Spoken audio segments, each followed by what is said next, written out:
Olá, me chamo Gisele de Souza, faço parte do PET UFC Farmácia e hoje a gente vai falar um pouquinho sobre a biossegurança. Nesse vídeo a gente vai abordar a definição de biossegurança, a importância dela, a gente vai definir também o perigo e risco, a gente vai falar sobre os tipos de riscos e vai falar também do mapa de risco. Vem com a gente!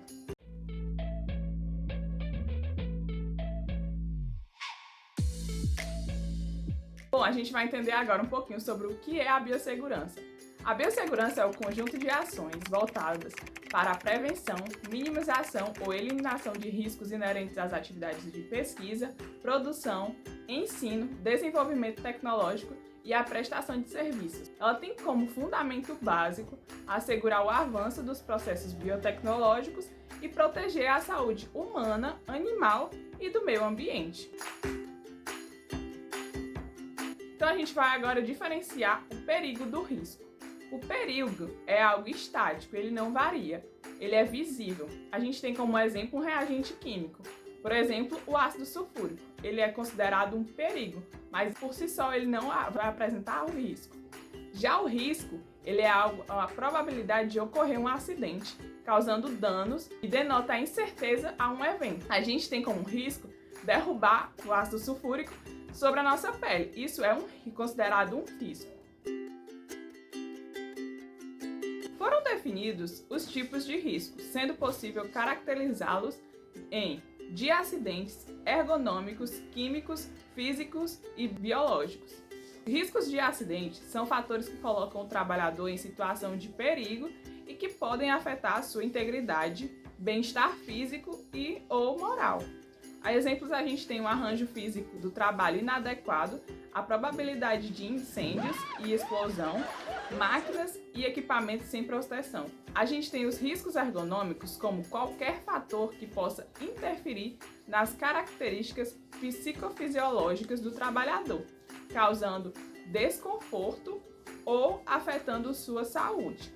A gente tem como exemplo o levantamento e transporte manual de pesos, trabalhos de movimentos repetitivos e um ritmo excessivo de trabalho. A gente tem um risco ergonômico comum, bancos não reclináveis, ou seja, pessoas que são muito altas, elas podem apresentar problemas, e pessoas que sejam muito baixinhas, elas podem também ter esse problema de se adequar ao espaço. Os riscos físicos são as diversas formas de energia a que possam estar expostos os trabalhadores. Temos como exemplos os ruídos, calor, as radiações. Já o risco químico são substâncias compostas ou produtos que possam penetrar no organismo pela via respiratória, nas formas de poeiras, fumos, névoas, neblinas, gases ou vapores, ou que possam ter contato ou por ser absorvido pelo organismo através da nossa pele ou por a ingestão. Já o risco biológico são os considerados agentes de risco, como bactérias, fungos, parasitas, vírus e entre outros.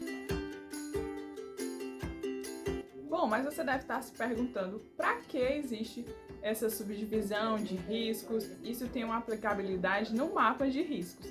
O que é um mapa de riscos?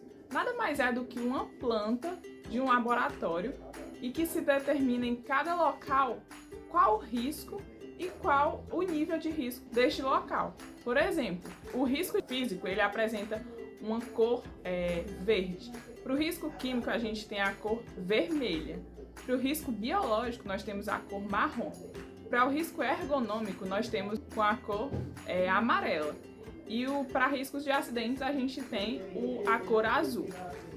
E para diferenciar os níveis de risco, a gente tem uma bolinha pequena, que representa um nível pequeno, o médio e o grande. Então, para cada laboratório é ideal que se tenha uma planta que determine em que cada ponto tem o determinado risco e qual nível que esse risco apresenta. Ou seja, em prateleiras que nós temos reagentes químicos, a gente vai ter uma bolinha com a cor vermelha. Já para em bancadas que a gente tem aquele problema de bancos não reclináveis, a gente tem um risco ergonômico, ou seja, vai ter ali uma bolinha amarela. Para riscos físicos, a gente pode ter uma capela que tenha luz ultravioleta. Então a gente tem um risco físico naquele local. E assim faz-se o mapa de risco de cada laboratório.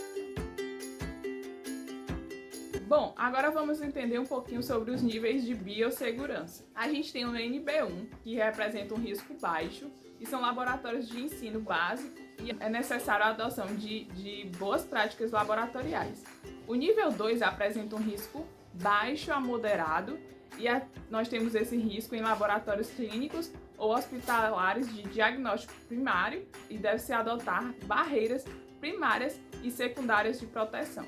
Já no nível 3, NB3, temos um risco moderado a alto e temos a construção de laboratórios especiais e um controle rígido dos processos e o treinamento específico. Já no nível de biossegurança 4, conhecido como NB4, temos um risco alto, são laboratórios de contenção máxima. São necessários altos requisitos físicos e operacionais com barreiras de contenções específicas.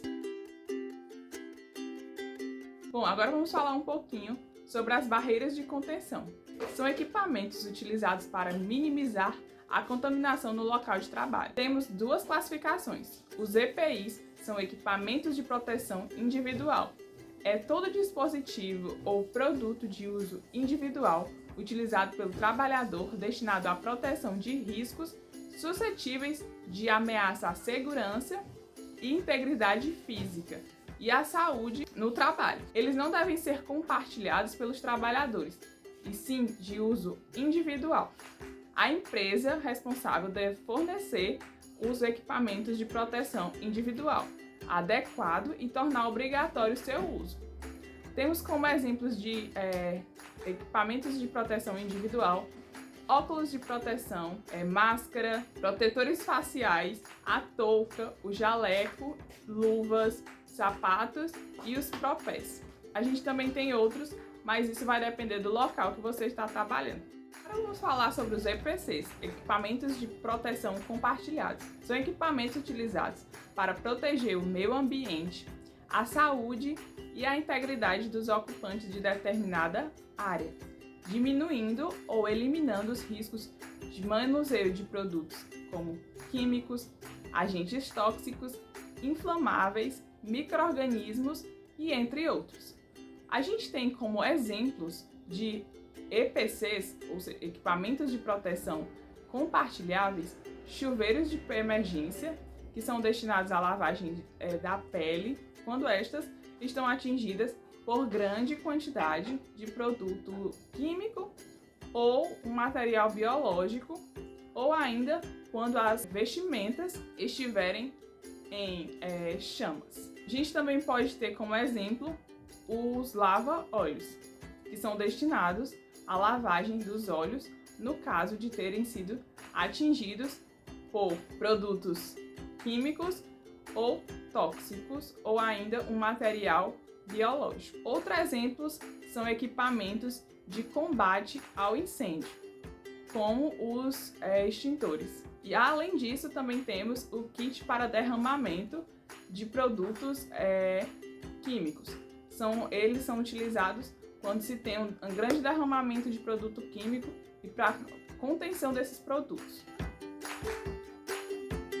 Então vamos para algumas recomendações de boas práticas laboratoriais. A gente nunca deve pipetar com a boca, a gente nunca deve fazer o consumo de bebida ou fumar no laboratório. Evite levar qualquer material à boca, ao nariz, ao rosto, aos olhos ou no cabelo. Sempre transite com cuidado pelo laboratório, pois podem ocorrer acidentes entre os trabalhadores. Evite movimentos bruscos, pode sempre ter um outro amigo seu por perto. Todo cuidado, ele é pouco. Tenha atenção sempre em lavar as mãos antes de iniciar o trabalho e após a manipulação de agentes químicos, material infeccioso, mesmo que você esteja utilizando luvas de proteção. É importante que sempre retirá-las e, antes de colocá-las, fazer a devida limpeza das mãos. Sempre deve fazer o uso de jalecos ou outro tipo de uniforme protetor de algodão apenas dentro do laboratório. Você não deve transitar com esse jaleco para os outros locais. Isso é uma exceção apenas quando se transporta materiais biológicos. Não devem ser utilizadas sandálias ou sapatos abertos dentro do laboratório, tá? A gente não deve usar joias ou outros adornos nas mãos, porque podem impedir uma boa limpeza das mesmas e levar posteriores contaminações. Não mantenha plantas, bolsas, roupas ou qualquer outro tipo de objeto não relacionado com o trabalho dentro do laboratório. Use sempre luvas ao manusear o material biológico. Faça o descarte no local adequado. Todo material que você vai utilizar, você deve descartá-lo em um local adequado e deve ser instruído pelo seu professor. Então, você deve ter cuidado ao manusear materiais perfurantes, para não ter cortes, e manter o laboratório sempre limpo. Sempre que você terminar o seu trabalho, você deve limpar a bancada e deixar tudo limpo. E, além disso, você também deve lavar as mãos. Então, foi isso, gente. Espero que vocês tenham aprendido e tenham gostado dessa nossa série de biossegurança. Utilizem e façam um bom uso das boas práticas laboratoriais. Um abraço, tchau, tchau!